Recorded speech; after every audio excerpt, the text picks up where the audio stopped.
مفتی صاحب کسی نے سوال کیا ہے کہ طلاق اگر کسی انسان کا ہوتا ہے تو اس وقت اس کو پورا مہر دینا ضروری ہے، اور ایک کنڈیشن یہ بتائی تھی کسی نے کہ اگر کسی کا نکاح ہوا اور اس کی رخصتی نہیں ہوئی تو اس کنڈیشن میں طلاق ہو رہا ہے تو اس ٹائم اس کو مہر دینا ہوگا یا نہیں دینا ہوگا کیونکہ رخصتی نہیں ہوئی، ایسا کسی نے کہا۔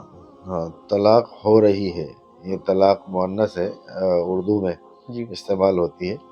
یقیناً طلاق اگر ہو جائے خدا نخواستہ، شریعت نے اس کو پسند نہیں کیا ہے اور عرش الہی ہل جاتا ہے بے شک۔ اور ناپسندیدہ ہے اللہ کے نظر میں۔ ابغض الحلال عند اللہ الطلاق، تمام حلال اور جائز چیزوں میں سب سے مبغوض ترین چیز اللہ کی نظر میں وہ طلاق ہے۔ بے شک۔ لیکن کبھی حالات ایسے ناگزیر ہو ہی جاتے ہیں اور ایسی ناراضگیاں ہو جاتی ہیں، خیالات نہیں مل پاتے ہیں، ایسے واقعات رونما ہو جاتے ہیں کہ جس کی وجہ سے طلاق ضروری ہو جاتی ہے، اور طلاق ہی واحد حل ہوتا ہے، ورنہ زندگی کا سکون غارت ہو جاتا ہے بالکل۔ اور گھر میں اطمینان نہیں رہتا ہے اور ہمیشہ جب کلش رہتی ہے، ناراضگیاں رہتی ہیں۔ تو شریعت نے طلاق کا آپشن رکھا ہی ہے۔ تو ایسی شکل میں طلاق اگر ہوئی ہے خلوت صحیحہ کے بعد تو مہر پورا ہی دینا پڑے گا، اچھا۔ اور اگر خلوت صحیحہ یا صحبت نہیں ہوئی ہے یا ودائیگی نہیں ہوئی ہے، رخصتی نہیں ہوئی ہے، تو مہر آدھا دینا پڑے گا۔ اچھا۔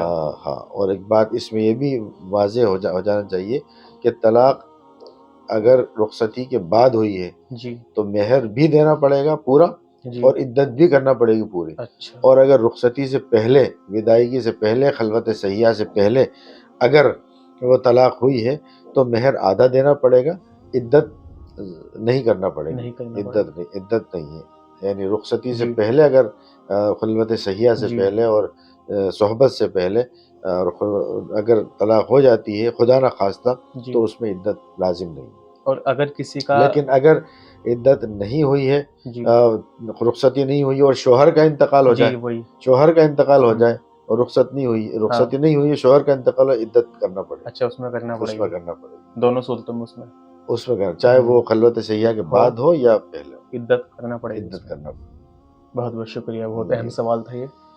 اگر آپ کے بھی کچھ سوالات ہیں جو آپ جاننا چاہتے ہیں کہ اسلام کے مطابق، شریعت کے مطابق، قرآن حدیث کے مطابق اس کا کیا جواب ہے، تو آپ کمنٹ باکس میں وہ سوال کیجئے، اور سوالات کو میں آپ کے سوالات کو مفتی عادل ندوی خان صاحب کے پاس پہنچانے کا کام کروں گا، اور اس کے بعد اس پر انشاءاللہ بہت جلد ایک ویڈیو لے کر آئیں گے۔